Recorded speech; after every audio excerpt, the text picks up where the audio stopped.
اکابر کا علمی دینی ذوق۔ نحمد و نصلی علی رسولہ الکریم، اما بعد۔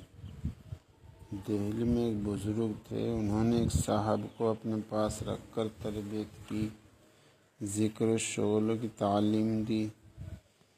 جب دیکھا کہ پختہ ہو گئے تو ان کو بھیجا کہ ملتان جاؤ دین کی تبلیغ کرنے کے لیے۔ وہ چلے، ان کی جوانی کا جوش، گرم خون، طبیعت میں بڑا ولولہ۔ چلتے چلتے پانی پت پہنچے۔ پیدل کا راستہ ویسے ہی تھا۔ پانی پت میں ایک جوگی تھا، اس نے بڑی محنت کر رکھی تھی، صاحب تصرف آدمی تھا۔ ہر جوگی پنڈت کے پاس نہیں لگنا چاہیے، یہ اندرونی طاقت سے حملہ کرتے ہیں۔ چنانچہ وہ پانی پت کا جوگی آس پاس کوئی مسلمان گزرتا تو اس کے اوپر حملہ کرتا، دل پر حملہ کرتا، ایمان پر حملہ کرتا، اور بہت صاحب تصرف تھا۔ جب یہ پانی پت کے قریب پہنچے، اس کو پتہ چلا، اس نے تو پہلے وہیں سے زور لگایا مگر کامیاب نہیں ہوا۔ پھر آیا اور آ کر ان کے سامنے کھڑا ہوا جن کو ملتان تبلیغ کے لیے بھیجا تھا۔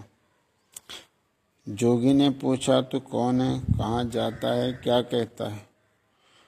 انہوں نے کہا، میں مسلمان ہوں، میں ملتان جاتا ہوں، میں کہتا ہوں لا الہ الا اللہ محمد رسول اللہ صلی اللہ علیہ وسلم۔ یہ کہہ کر جوگی کے قلب پر ضرب لگائی۔ ایک ہی ضرب لگی تھی کہ بولا ہو گیا، دماغ خراب ہو گیا۔ بھاگا وہاں سے، جو شخص ملتا اس کو کہتا کہ دیکھو ادھر مت جانا، ادھر کو مت جانا، ادھر کو ایک مسلمان ملتان جاتا ہے، وہ کہتا ہے لا الہ الا اللہ، لا الہ الا اللہ۔ وہ یہ کہتا ہے اس کی مت سننا۔ تو جو آیا تھا ان کے راستے میں رکاوٹ ڈالنے کے لیے، ایمان چھیننے کے لیے، انہوں نے اسی کو آلہ کار بنایا، اسی کے ذریعے سے کلمہ پھیلایا۔ ادھر جناب ان کے شیخ اور پیر جو دہلی میں تھے، ان کو اس کا ادراک ہوا کہ راستے میں ایسا ہو رہا ہے۔ ان کو اس سے گرانی ہوئی تو ادھر سے ان کو مرید کو اس کا احساس ہوا کہ پاور ہاؤس سے کرنٹ نہیں آ رہا ہے۔ جیسے کرنٹ آتا ہے اس سے طاقت پیدا ہوتی ہے، اب وہ کرنٹ نہیں آ رہا ہے۔ بجائے آگے جانے کے، ملتان جانے کے، پیچھے لوٹے۔ ان کے شیخ نے ڈانٹا کہ تم کو ملتان تبلیغ کرنے کے لیے بھیجا تھا، راستے کی تبلیغ کے لیے تو نہیں بھیجا تھا۔ پھر ایک چلہ اور کرایا، اس کے بعد تاکید کر کے بھیجا کہ تبلیغ کے لیے ملتان جاؤ۔ وہ ملتان گئے، وہاں 80,000 آدمی ان کے ہاتھ پر مسلمان ہوئے۔ پہلے یہ تھا کہ جو طاقت بھی مسلمان کو دی جاتی تھی، مسلمان سمجھتا تھا کہ دین کی خاطر یہ طاقت دی گئی ہے۔ جسمانی طاقت ہو، مادی دماغی طاقت ہو، ذہن کی قلبی طاقت ہو، روحانیت کی، مال و دولت کی طاقت ہو، عزت و وجاہت کی طاقت ہو، ہر چیز کو یہ سمجھتا تھا کہ دین کی خاطر مجھے ملی ہے، اور ہیں بھی ساری چیزیں دین کے واسطے، اسی لیے دی گئی ہیں۔ یہ دنیا عیش پرستی کے لیے تو نہیں ہے، یہ تو دین کی خدمت کرنے کے لیے ہے۔ عیش کا زمانہ تو اس کے بعد آئے گا، اس دنیا کے ختم ہونے کے بعد۔ آج ہم نے خداوند تعالیٰ کی ان سب نعمتوں کو سمجھ لیا کہ ہمارے نفس کے واسطے ہیں، لہٰذا ہم عیش کے لائق ہیں، اور ہمارے جو فرائض تھے وہ ختم ہو گئے، اپنے فرائض ترک کر دیے۔ خدا کی نعمتیں جو بطور انعام کے تھی، بطور امانت کے تھی، تاکہ ان کے فرائض کے انجام دینے میں دشواری پیش نہ آئے، وہ ساری استعمال کر رہے ہیں، اور جو اصل کام تھا اس کو ختم کر دیا۔ بس اس واسطے ضرورت ہے کہ حضور اقدس صلی اللہ علیہ وسلم کا لایا ہوا دین زیادہ سے زیادہ پھیلایا جائے، جو شخص جہاں بھی ہے، جس جگہ بھی ہے، ہر شخص کو ہر وقت میں اس کے شائع کرنے اور پھیلانے کا موقع ہے۔ اپنے بیوی بچوں میں، اعزاء اقارب اقربا کو، دوست احباب کو ہر بات میں دین سکھاتا رہے کہ حضور اقدس صلی اللہ علیہ وسلم کی تعلیم یہ ہے۔ حضرت شیخ الحدیث رحمۃ اللہ علیہ نے حضرت تھانوی رحمۃ اللہ علیہ کی خدمت میں تلبینہ بھیجا۔ حضرت مولانا اشرف علی صاحب تھانوی نور اللہ مرقدہ ایک مرتبہ سہارنپور تشریف لائے علاج کے سلسلے میں۔ حضرت مولانا زکریا صاحب شیخ الحدیث رحمۃ اللہ علیہ نے تلبیہ بنا کر، تلبینہ کھانے کی ایک قسم ہے، تلبینہ، اور تیار کرا کے حضرت کی خدمت میں بھیجا، اور ایک پرچہ بھی ساتھ رکھا کہ حضرت کے اطمینان کے لیے عرض کرتا ہوں کہ معالج سے میں نے کھانے کے اجزاء کی حیث ترکیبیہ بتا کر تحقیق کرا لیا ہے۔ معالج نے کہا ہے کہ حضرت کے مزاج کے خلاف نہیں، طبع کے خلاف نہیں، اور فلاں حدیث میں اس کی ترغیب وارد ہے، حدیث بھی لکھی، مقوی قلب ہے، لہذا حضرت کی خدمت میں پیش ہے، نوش فرما لے، قبول فرما لے۔ مادی نفع بھی بتا دیا اور عدم مضرت بھی ظاہر کر دیا، اور جتنی دین کی بات تھی کہ ترغیب آئی ہے حدیث میں وہ بھی بتا دی۔ یہ اس واسطے دین کی بات نہیں بتائی کہ تھانوی رحمۃ اللہ علیہ کے علم میں نہیں تھی۔ تھانوی رحمۃ اللہ علیہ تو بحر زخار تھے علوم کے، بس اپنا جو شغل تھا رات دن کا کہ حدیث کی اشاعت ہو، دین کی بات پھیلے، چرچے میں آئے، تاکہ ذہن علمی ذہن بنے، ذوق علمی ذوق ہو، جو بات ہو بڑوں سے ہو چھوٹوں سے ہو، سب علمی باتیں ہوں۔ تھانوی رحمۃ اللہ نے وہ پرچہ پڑھا اور اس کا جواب تحریر فرمایا۔ محبی و محبوبی، آپ نے جوش محبت میں اصول کی رعایت نہیں کی، مجھے پہلے ہی حدیث سنا دی۔ اب اندیشہ مجھے یہ ہے کہ اگر مجھے کھانے کے لیے پسند نہ آئے، مزہ نہ لگے، تو جس چیز کی حدیث شریف میں ترغیب آئی ہے اس سے بدمزگی، ناپسندیدگی لازم آئے گی۔ پہلے مجھے پیش کرتے، میں اگر اس کو پسند کر لیتا پھر حدیث سناتے تو زیادہ راحت ملتی۔ اب یہ ہے کہ جو چیز حدیث کی ترغیب کی ہے، مجھے اگر اس میں مزہ نہ لگے تو پھر کیا ہوگا؟ تو یہ حضرات حضور اقدس صلی اللہ علیہ وسلم کی احادیث و روایات کی اس قدر رعایت رکھنے والے تھے کہ طبی طور پر اگر کسی چیز میں مزہ نہ لگے اور حدیث میں اس کی ترغیب آئی ہو تو یہ بھی برداشت نہیں تھا۔ ان بزرگ ہستیوں کے متعلق یوں کہا جاتا ہے کہ یہ توہین کرتے ہیں، گستاخیاں کرتے ہیں حضور اقدس صلی اللہ علیہ وسلم کی۔ غور کیجئے کہ ان کے برابر حدیث کی قدر کرنے والا کوئی ملے گا؟ تھانوی رحمۃ اللہ نے لکھا، لہٰذا آپ کا تحفہ جواب کے انتظار میں رکھا ہے، پرچہ بھیج دیا، جیسے جواب آئے۔ یہ بھی نہیں کہا کہ اس تحفے کو واپس کر دیتے، دل شکنی کا باعث ہوتا۔ اس کی بھی رعایت کی حضرت تھانوی رحمۃ اللہ علیہ نے، اس کو رکھ دیا، پرچہ جواب کے لیے بھیج دیا۔ حضرت شیخ الحدیث رحمۃ اللہ نے جواب میں تحریر فرمایا، حضرت کھانے کا لذیذ اور غیر لذیذ ہونا یہ زیادہ تر پکانے والے کی مہارت پر موقوف ہے۔ جو ماہر ہوتا ہے تو معمولی چیز کو بھی لذیذ پکا دیتا ہے، اور جو اناڑی ہوتا ہے تو عمدہ چیز بھی اس کی پکائی ہوئی اچھی معلوم نہیں ہوتی۔ اگر مزیدار نہ ہو، لذیذ نہ ہو، تو اس کو محمول کیا جائے پکانے والے کے فعل کی طرف کہ جس چیز کی ترغیب حدیث میں آئی ہے وہ ان کے قابو میں نہیں آئی۔ دوسرے یہ کہ حدیث میں اس کو مفید کہا گیا ہے، لذیذ نہیں کہا گیا ہے۔ تلخ دوا مفید ہوتی ہے، مزیل مرض ہوتی ہے، لیکن لذیذ نہیں ہوتی۔ تیسرے ہے کہ اگر ناپسند بھی ہو تو فلاں روایت میں ہے، یہ کرہ مریض کو ناگوار گزرتی ہے۔ اس سے تو حدیث کی اور زیادہ تقویت ہو گئی، تائید ہو گئی، اس لیے نوش فرمائیں۔ تھانوی رحمۃ اللہ نے اس کو نوش فرمایا اور کچھ نہیں فرمایا کہ لذیذ معلوم ہوئی یا غیر لذیذ معلوم ہوئی۔ ان حضرات کا ذوق علمی تھا، احادیث اور روایت سامنے ہیں، ہر چیز میں یہ حضرات چاہتے تھے کہ حدیث پر عمل ہو، کوئی چیز حدیث کے خلاف نہ ہو۔ چنانچہ ایک دفعہ کوئی چیز تھی، تقسیم کے لیے کسی کو دی، انہوں نے وہ چیز تقسیم کر دی۔ آخر میں حضرت شیخ رحمۃ اللہ نے فرمایا کہ اب میں اور تم ہی رہ گئے، بس۔ یہ کیا ہے؟ اب تو میں اور تم ہی رہ گئے۔ حضور اقدس صلی اللہ علیہ وسلم کی خدمت میں ایک پیالہ دودھ کا پیش کیا گیا۔ حضرت ابو ہریرہ رضی اللہ تعالیٰ عنہ فاقے سے تھے، ان کے جی میں آیا کہ یہ تو میرے ہی لیے کافی تھا، مجھے عنایت فرما دیتے اور یہ مجھے حکم فرما دیا کہ سب کو پیش کرو اور ایک ایک کو دیتے جاؤ وہ جتنا پیتے۔ پھر حضور اقدس صلی اللہ علیہ وسلم کی طرف دیکھتے کہ شاید اب کہہ دیں پینے کے لیے، یہاں تک کہ سب کو پلا دیا۔ تب حضور اقدس صلی اللہ علیہ وسلم نے فرمایا کہ اب تو میں اور تم ہی رہ گئے۔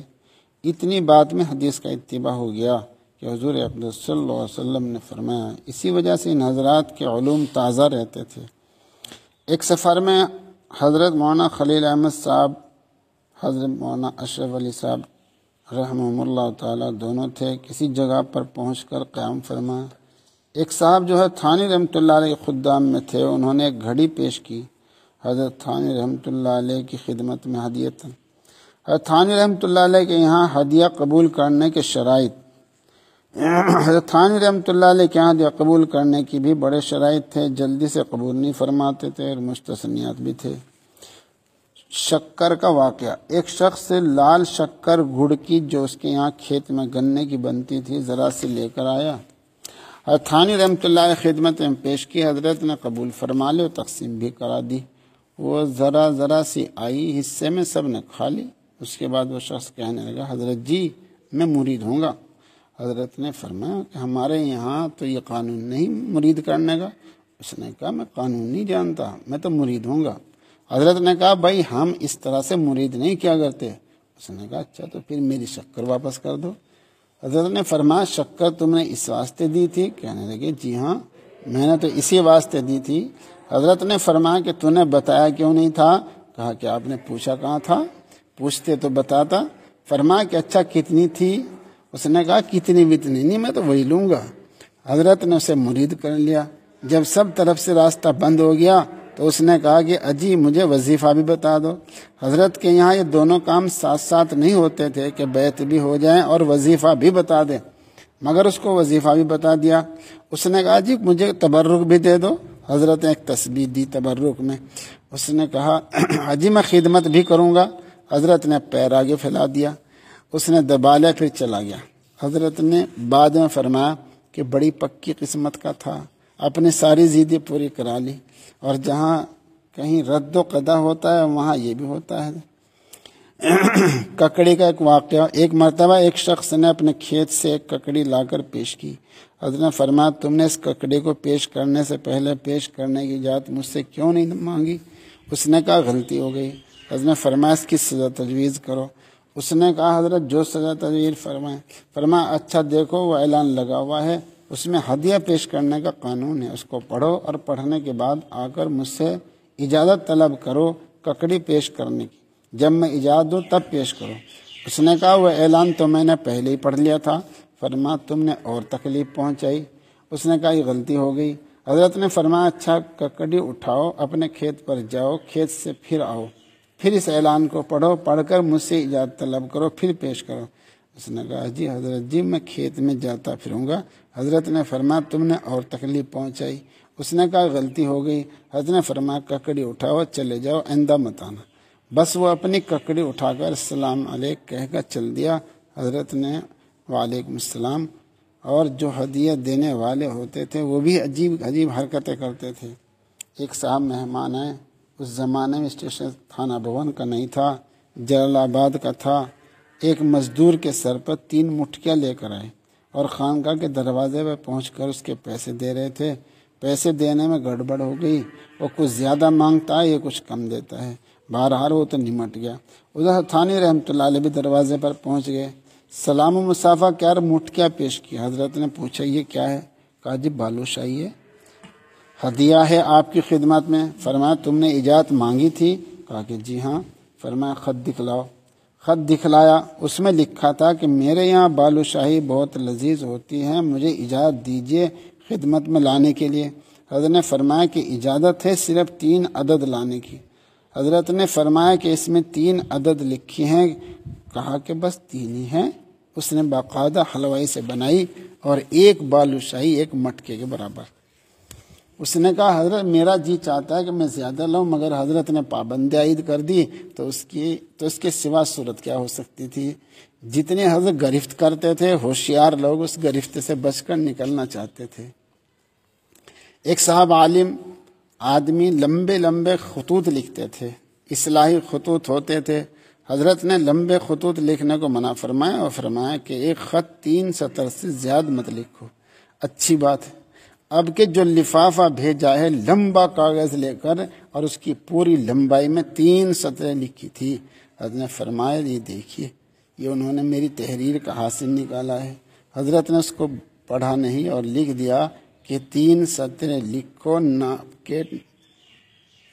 ناپ کر ناک کے برابر۔ حاضرین میں سے ایک صاحب نے کہا کہ حضرت یہ بھی لکھ دیجئے ٹانگ کے برابر نہیں۔ میں نے کہا یہ بھی غنیمت ہے، یہ نہیں لکھا کہ کس کی ناک کے برابر، اگر ہاتھی کی ناک کے برابر لکھتے تو اور زیادہ بات بڑھے گی۔ اس قسم کی چیزیں چلتی رہتی تھی، مگر اس سب کے ساتھ حضرت کے یہاں کچھ مستثنات بھی تھے۔ حضرت مولانا سید حسین احمد مدنی رحمۃ اللہ علیہ سے دریافت کیا کہ حضرت پہلی مرتبہ آپ تھانہ بھون گئے تھے تو کیا صورت پیش آئی تھی؟